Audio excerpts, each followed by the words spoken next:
পুড়িয়ে দেওয়া অথবা পুড়িয়ে যাওয়া, নষ্ট হয়ে যাওয়া সেই ফ্যাসিস্ট কিন্তু আবারও ঢাকা বিশ্ববিদ্যালয় চারুকলার ইনস্টিটিউটের শিক্ষার্থীরা আবার পুরোদমে কিন্তু সেই কাজ তার মুখাবয়ব তৈরি করতে কিন্তু তারা ব্যস্ত।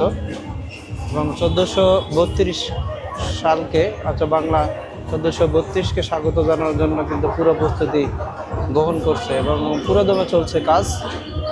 আশা করি আগামীকালের ভোরটাই বাঙালির জীবনের জন্য বর্ষবরণের আনন্দ। সেই বর্ণাঢ্য র্যালির প্রথম সারিতে এই ফ্যাসিস্টের মুখাবয়ব নিয়েই বাঙালি তার বর্ষবরণ উদযাপন করবে।